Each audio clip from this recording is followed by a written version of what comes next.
Oleh kerana hilang pertimbangan, si Maria ini terlalu sedih dan kecewa, lalu dia menenggelamkan kedua-dua orang anaknya ini di... Hello guys, welcome back to my channel. So hari ini saya akan share dengan kamu tentang sebuah lagi kisah urban legend, dan kali ini kisah ini berasal daripada sebuah negara, iaitu di negara Meksiko.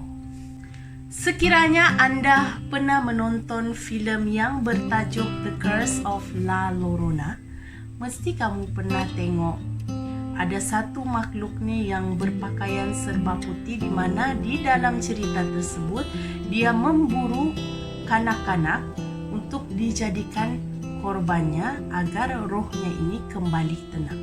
Dan sebelum saya meneruskan kisahnya ini lebih lanjut, mari kita tengok asal-usul cerita tentang si La Llorona ini. Check this out. Legenda La Llorona ini adalah sebuah legenda di mana ianya sangat terkenal. Kisah La Llorona ini semakin meluas, terutama sekali di bahagian Amerika Utara dan Selatan dengan versi masing-masing.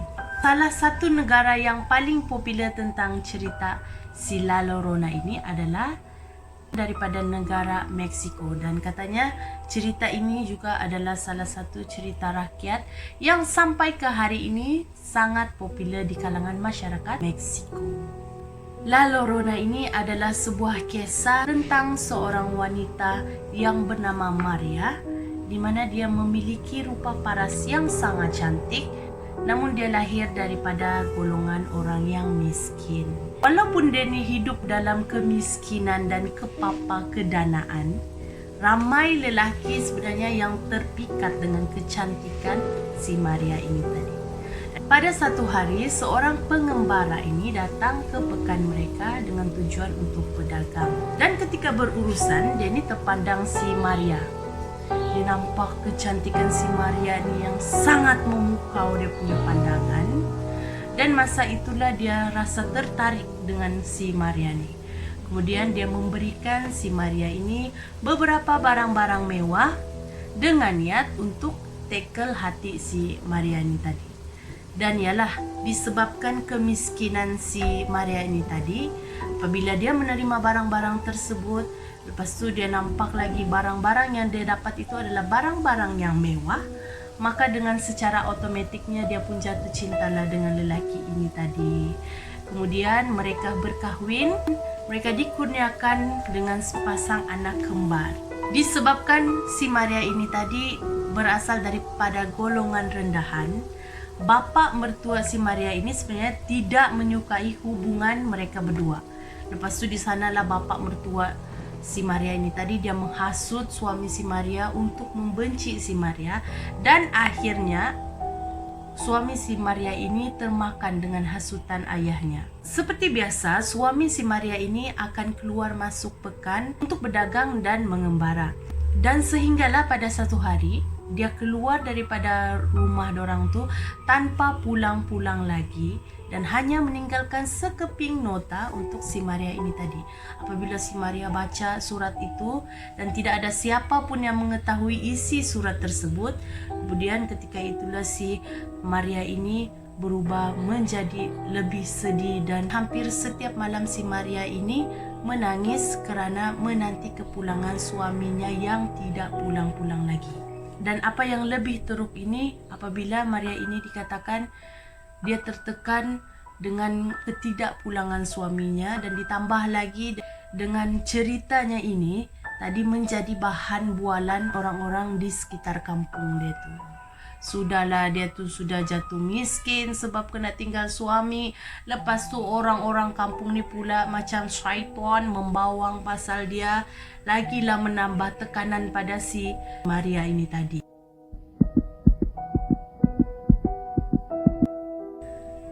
Pada suatu malam, waktu si Maria ni tengah bawa anak dia berjalan untuk pulang ke rumah, dan masa tu dia nampak ada sebuah kereta kuda ini berjalan di arah belakang diorang. Dan masa itulah si Maria terpandang lelaki yang berada di dalam kereta kuda tersebut. Dan apabila mata bertentang mata, si Maria ini sedar bahawa lelaki di dalam kereta kuda itu adalah suaminya. Dan dalam masa yang sama itu juga, si Maria ini ternampak seorang wanita yang berpakaian mewah di dalam carriage kereta kuda itu tadi dengan rupa paras yang sangat cantik. Dan apabila kereta kuda itu berhenti, turunlah si suaminya ni tadi. Tanpa memandang si Maria, dia hanya membelai anak kembarnya itu sambil berkata, "Satu hari nanti ayah akan datang untuk mengambil kamu dan memberi kemewahan kepada kamu."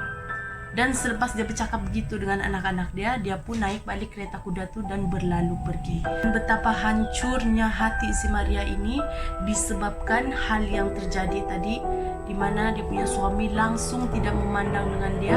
Alih-alih dia terus pergi tempat anak dia dan membelai anak dia sambil bercakap begitu.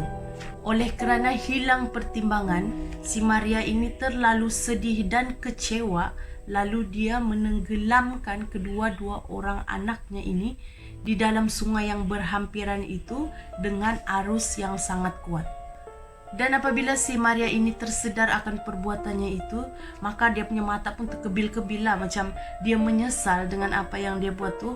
Kemudian dia cuba untuk menyelamatkan anaknya dalam keadaan yang panik. Kemudian dia terjun ke dalam sungai dan malangnya mereka semua lemas dan mati di dalam sungai tersebut. Dan selepas kejadian kehilangan si Maria dan anak-anak dia ni tadi, orang-orang kampung ni ada jugalah usaha untuk cari si Maria. Namun usaha mereka itu tidak berhasil kerana mereka tidak menjumpai pun mayat si Maria dan anak-anaknya di sungai ini tadi. Dan bermula hari itulah mereka ini, orang-orang kampung ini dikatakan sering mendengar suara tangisan si Maria ini tadi. Dan dikatakan roh si Maria ini tidak tenteram dan tidak diterima akibat membunuh anaknya sendiri. Kemudian dia akan mencari mangsa-mangsanya, iaitu tergolong daripada kanak-kanak, untuk dijadikan korban agar rohnya ini kembali tenang.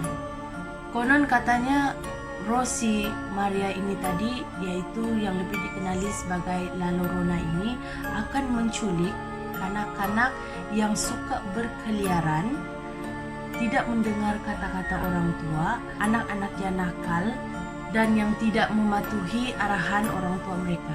Ada yang mengatakan bahawa roh si Maria ini akan muncul pada malam hari dan berlegar-legar di kawasan danau dan sungai di sekitar Meksiko.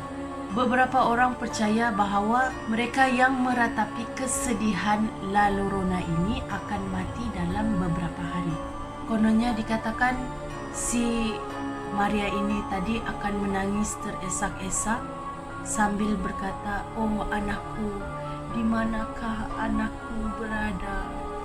Dan sesiapa yang mendengar tangisan si La Llorona ini, maka dia akan menjadi mangsa si La Llorona ini. Kebanyakan orang tua-tua di Meksiko akan menceritakan kisah ini kepada anak-anak mereka, agar anak-anak mereka ini tidak nakal dan selalu patuh pada kata-kata orang tua. Sekarang kita akan tengok budaya popular si La Llorona ini tadi. Check this out.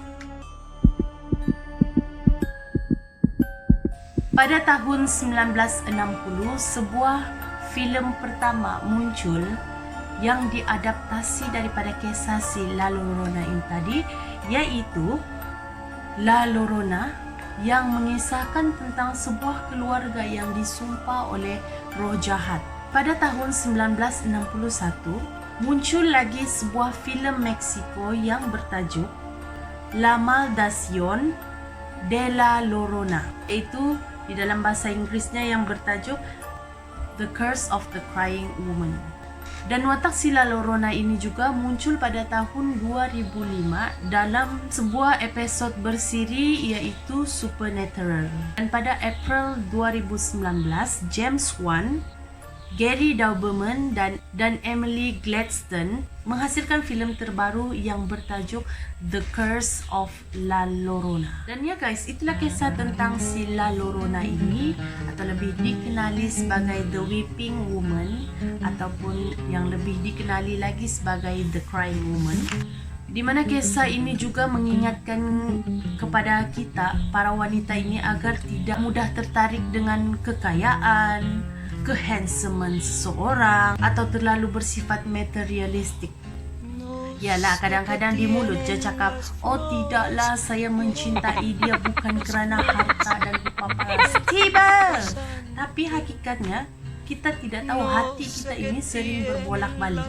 Dan jadikan kisah ini sebagai pengajaran agar kita tidak akan menjadi seperti kisah si La Llorona, di mana sanggup mengorbankan orang-orang yang tersayang dia hanya kerana untuk melepaskan kekecewaan dan rasa marah dia itu terhadap suaminya yang tidak berguna.